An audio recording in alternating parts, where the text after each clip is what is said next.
नमस्कार, मैं हूं शम्स तहर खान। आतंक का नया कमांडर जब पाकिस्तान में बैठा, हाफिज सईद बौखलाया तो तैयार हुआ देश का नया दुश्मन। जब कश्मीर में खुलेआम आतंकियों ने बरसाई गोलियां तो तैयार हुआ लश्कर का नया कमांडर। जी हां, आतंकी संगठन लश्कर तैयबा का नया कमांडर आतंक का नया बीज बोने आ रहा है। 25 साल के दहशतगर्द अबू दुजाना को हिंदुस्तान में खौफ फैलाने का जिम्मा सौंपा गया है, तो अबू दुजाना पर 8 लाख रुपए का इनाम भारत में रखा गया।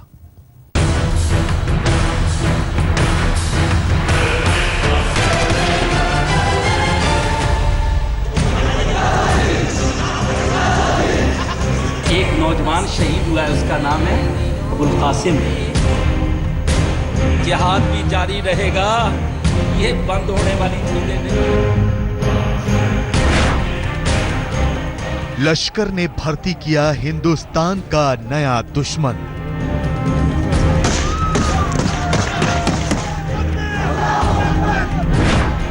हाफिज सईद ने तैयार किया आतंक का नया कमांडर। लश्कर के नए कमांडर पर पूरे 8 लाख का इनाम। लश्कर की कश्मीर विंग को संभालेगा नया कमांडर। हिंदुस्तान के नए दुश्मन का नाम है अबू दुजाना। आतंक के नए कमांडर का पूरा खुलासा हम करेंगे। बताएंगे कि आखिर पाकिस्तान में आतंक के आका यानी हाफिज सईद ने लश्कर की कमान अबू दुजाना को क्यों सौंपी। लेकिन पहले हम आपको ये वीडियो दिखाते हैं। आप देख सकते हैं कि कैसे आतंकी कश्मीर में गोलियां बरसा रहे हैं। आतंकियों का ये गुस्सा लश्कर के आतंकी अबू कासिम की मौत के लिए है। 29 अक्टूबर को आतंकी संगठन लश्कर तैयबा के कमांडर अबू कासिम को कुलगाम में हिंदुस्तान के फौजियों ने मार गिराया तो लश्कर के आतंकी बौखला उठे, क्योंकि अबू कासिम कोई मामूली आतंकी नहीं था, बल्कि उसे हिंदुस्तान में एक बड़े मिशन को अंजाम देना था। सिर्फ इतना ही नहीं, अबू कासिम की मौत पर पाकिस्तान में आतंक का आका हाफिज सईद भी कुलबुलाता हुआ नजर आया और हाफिज सईद ने बाकायदा अबू कासिम की मौत पर एक वीडियो भी जारी किया। उस वीडियो का खुलासा भी आज आपके सामने होगा। फिलहाल इतना समझ लीजिए कि अबू कासिम की मौत का बदला लेने के लिए, अबू कासिम के मिशन को पूरा करने के लिए लश्कर ने हिंदुस्तान का ये नया दुश्मन तैयार किया है। अबू कासिम की जगह आया है अबू दुजाना। लश्कर के अधूरे प्लान को अंजाम देने आया है दुजाना। लश्कर में कासिम के बाद सबसे खतरनाक है अबू दुजाना। आप लश्कर तैयबा के नए कमांडर अबू दुजाना की ये तस्वीर देख सकते हैं। उम्र महज 23 से 25 साल के बीच, लेकिन हाफिज सईद के आतंकी संगठन ने इससे जिम्मेदारी बड़ी सौंपी है। अबू दुजाना को कश्मीर में आतंकियों का सबसे बड़ा सरगना बनाया गया है। अबू दुजाना के बारे में बताया जाता है कि ये कश्मीर घाटी में पिछले 4 साल से एक्टिव है और ये पीओके यानी पाक अधिकृत कश्मीर के गिलगिट बाल्टिस्तान का बताया जाता है। दुजाना दक्षिण कश्मीर में कई बड़े हमलों को अंजाम दे चुका है। लश्कर के इस नए कमांडर का नाम उधमपुर हमले में जिंदा पकड़े गए आतंकी नवेद ने भी लिया था। It was Qasim along with Irshad Ganai, who were number 1 and 2 earlier for a few years, as we all are aware. Abu Dujana is also one of the known names on our list, and he could well be there. Udhampur में जिंदा पकड़ा गया आतंकी नवेद जिस आतंकी group का है, दुजाना भी उसी ग्रुप का आतंकी है। लेकिन अबू कासिम की मौत के बाद दुजाना की लश्कर में तरक्की कर दी गई है, हिंदुस्तान में दहशत की नई शर्तों के साथ। अबू दुजाना कितना घातक है, इसका अंदाजा उसके सिर पर रखे गए 8 लाख रुपए के इनाम से भी लगाया जा सकता है। लश्कर तैयबा ने अबू दुजाना को जम्मू कश्मीर में आतंकी गतिविधियां बढ़ाने के लिए आदेश भी दिए हैं और माना जाता है कि अबू कासिम के मारे जाने को लेकर लश्कर तैयबा कोई बड़ा बदला ले सकता है, जिसके लिए इसी महीने की 7 तारीख को श्रीनगर में होने वाली प्रधानमंत्री की रैली भी नजर में है और उसी लिए उसकी सुरक्षा भी काफी बढ़ा दी गई है। कैमरा मैन रूफ अहमद के साथ अशरफ मानी, श्रीनगर आज तक। पाकिस्तान में जहर उगलता हाफिज सईद आतंकवादियों को जिहादी बताता है और आतंक के लिए कश्मीर के लोगों को भड़काता है। 5 अगस्त को जम्मू कश्मीर के उधमपुर में हुए आतंकी हमले के मास्टरमाइंड को मार गिराया तो आतंक का लश्कर नए कमांडर के साथ खड़ा हुआ। अबू कासिम उधमपुर जिले में मारे गए आतंकवादी नौमान और जिंदा पकड़े गए आतंकवादी नवेद का बदला लेना चाहता था, लेकिन पुलिस और सेना के ज्वाइंट ऑपरेशन में कासिम ढेर हो गया। कासिम की मौत से आतंकी संगठन लश्कर तैयबा और भी चढ़ा हुआ है। एक नौजवान शहीद हुआ है, उसका नाम है अबुल कासिम। इंशाअल्लाह जिहाद भी जारी रहेगा, ये बंद होने वाली चीजें नहीं है। पाकिस्तान में खड़े होकर आतंक के लिए गरजता हुआ हाफिज सईद कश्मीर में नफरत की चिंगारी खुलेआम भड़काता है और पाकिस्तान अमेरिका के सामने, ओबामा के सामने ढोंग का मुखौटा पहनकर कोरा झूठ बोलता है। जी हां, हाफिज सईद का ये वीडियो लश्कर के कमांडर अबू कासिम की मौत के बाद जारी होता है। वो अबू कासिम जम्मू कश्मीर के उधमपुर में हुए हमले का मास्टरमाइंड था। वो अबू कासिम जो पिछले 3 सालों से कश्मीर पर आतंकी हमले करवाता रहा। वो अबू कासिम जिसे पुलिस और सेना लंबे समय से तलाश रही थी। वो अबू कासिम जिस पर पूरे 20 लाख रुपए का इनाम रखा गया था। और अब अबू कासिम की मौत के ठीक बाद अबू दुजाना को लश्कर का कमांडर बनाया जाना, हाफिज सईद हिंदुस्तान के खिलाफ रोज आतंक का मोहरा चलता है। पाकिस्तान के बहावलपुर में रहने वाले 28 साल के कासिम और उसका एक सहयोगी कुलगाम के खांदीपुरा में सेना और पुलिस के ऑपरेशन में मारा जाता है। उधमपुर हमले के बाद जारी थी कासिम की तलाश। उधमपुर हमले का मास्टरमाइंड था अबू कासिम।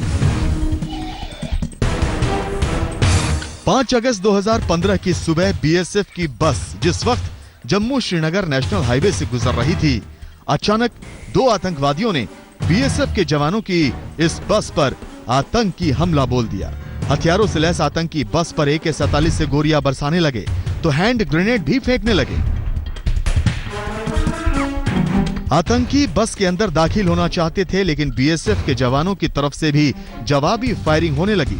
इस आतंकी हमले में 2 बीएसएफ के जवान शहीद हो गए और 13 जवान जख्मी हो गए। लेकिन बस के अंदर से ही एक जवान ने सड़क पर खड़े एक आतंकी को मार गिराया, लेकिन दूसरा भाग खड़ा हुआ। जिस आतंकी को मार गिराया गया वो नौमान उर्फ नौमी था। जो भाग गया वो नवेद, लेकिन नवेद की किस्मत में जिंदा बच निकलना नहीं बल्कि जिंदा पकड़े जाना लिखा था।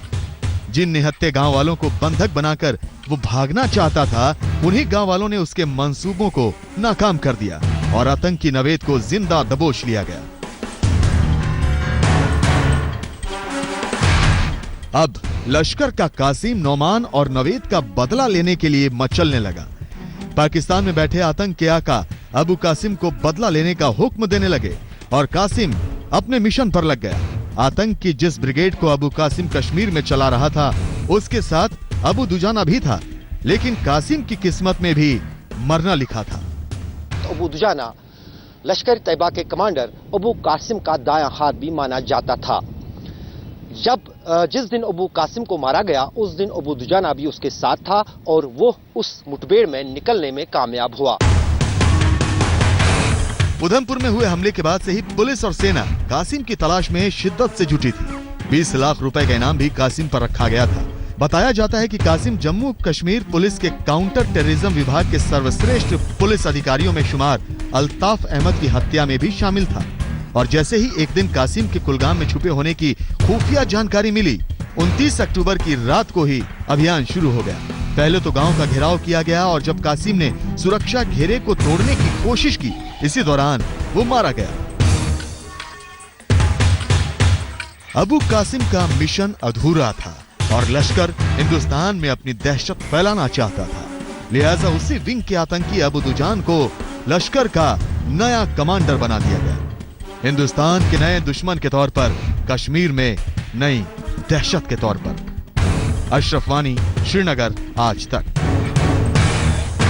आतंक के फेल होते मंसूबों से आतंक के आका कुलबुला रहे और अब तो उन्होंने LOC के उस पार घुसपैठ के लिए आतंकियों की पूरी खेप खड़ी कर दी है। जी हां, सूत्रों की माने तो 300 आतंकवादी बर्फबारी का फायदा उठाकर घुसपैठ की फिराक में हैं। पाकिस्तान के आतंकी हिंदुस्तान की सरहद के पास आकर खड़े हो गए हैं। हिंदुस्तान में बिगड़ते मौसम और बर्फ से पड़ती सीमा पर पाकिस्तान का आतंकवाद हिंदुस्तान को नापाक निगाहों से ताक रहा है। एक तरफ आतंकी संगठन लश्कर ए तैयबा ने अबू दुजाना को नया कमांडर बनाया है, तो दूसरी तरफ पाक अधिकृत कश्मीर में आतंक की ट्रेनिंग लेकर दहशतगर्द भारतीय सीमा में घुसपैठ करने की फिराक में है। ठंड और बर्फबारी का फायदा उठाकर आतंकी भारतीय सीमा में दाखिल होने की कोशिशों में लगे हैं, वो भी एक दो नहीं बल्कि सैकड़ों की तादाद में। घुसपैठ की फिराक में करीब 300 आतंकी। लाइन ऑफ कंट्रोल के दूसरी तरफ बैठे हैं आतंकी। आतंकियों को घुसाने के लिए पाकिस्तान ने तोड़ा सीज फायर। 15 कोर के कमांडर लेफ्टिनेंट जनरल सतीश दुआ ने खुलासा किया कि उन्होंने आतंकियों के मंसूबों को नाकाम करने की कोशिश की, जिसके चलते सेना के 2 जवान वीरगति को प्राप्त हो गए। ऐसे में लेफ्टिनेंट जनरल ने यह भी कहा कि अगर पाकिस्तान आतंकियों के भारतीय सीमा में धकेलने की खातिर कमजोर कड़ी की तलाश में है, तो भारतीय सेना भी घुसपैठ को रोकने के लिए नई रणनीति तैयार कर रही है। इस वक्त मसला ये होता है कि जब बर्फबारी शुरू हो चुकी है, इनकी तरफ से हमेशा कोशिश रहती है। सूत्रों से मिली जानकारी के मुताबिक करीब 300 आतंकी एलओसी के नजदीक लॉन्च पैड्स पर घुसपैठ का इंतजार कर रहे हैं। पाकिस्तान इन आतंकियों पर जल्द से जल्द भारत में घुसपैठ के लिए दबाव भी बना रहा है। लेकिन लेफ्टिनेंट जनरल सतीश दुआ ने यह भी बता दिया कि 3 टियर घेरे को तोड़ना आतंकियों के लिए आसान नहीं है। सेना हर तरह से सतर्क है और घुसपैठियों को कड़ा जवाब देने के लिए भी तैयार है। वैसे सीमा पार से घुसपैठ की आशंका को देखते हुए जम्मू कश्मीर में नियंत्रण रेखा पर चौकसी और बढ़ाई गई है। सेना की माने तो लश्कर के कमांडर अबू कासिम के मारे जाने के बाद पाकिस्तान में बैठे तमाम आतंकी संगठन तिलमिलाए हुए हैं। श्रीनगर से अशरफ वानी के साथ आज तक ब्यूरो। पाकिस्तान में एक फरमान जारी हुआ है, वो ये कि हाफिज सईद कहीं भी टीवी पर नहीं दिखना चाहिए।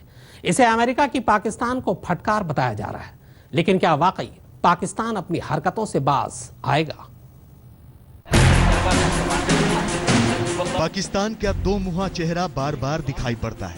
एक तरफ वो पाकिस्तान में हाफिज सईद के टीवी पर आने की पाबंदी का ऐलान करता है, तो दूसरी तरफ सरहद पार आतंकियों पर घुसपैठ के लिए दबाव भी बनाता है।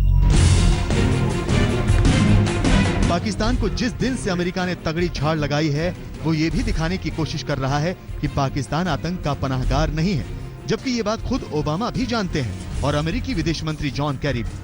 फिलहाल पाकिस्तान ये पैंतरा चल रहा है कि उसने आतंकी संगठन लश्कर ए तैयबा, जमात उद दावा और फलाह इंसानियत फाउंडेशन की मीडिया कवरेज पर पाबंदी लगा दी है। Pakistan electronic media regulation authority ने इस बारे में नोटिफिकेशन भी जारी किया है। इसमें कहा गया है कि जमात उद दावा और फलाह इंसानियत फाउंडेशन आतंकी संगठन लश्कर ए तैयबा के ही हिस्से हैं। हालांकि ये साफ नहीं है कि क्या ये कदम पाकिस्तान ने अमेरिकी राष्ट्रपति बराक ओबामा की नवाज शरीफ को झाड़ लगाने के बाद उठाया है। वैसे खबरें यही हैं कि पाकिस्तान ये सारा ढोंग ओबामा की फटकार के बाद ही रच रहा है, ताकि वो अमेरिका के सामने आतंक की दाग धो सके। लेकिन सवाल यह है कि पाकिस्तान में ISI के सामने किसी की चलती है, इसकी क्या गारंटी है कि हाफिज सईद आगे कभी टीवी पर आतंक के अंगारे उगलता नजर नहीं आएगा। आज तक ब्यूरो। तो स्पेशल रिपोर्ट में फिलहाल इतना ही, मगर आज तक पर खबरों का सिलसिला लगातार जारी है।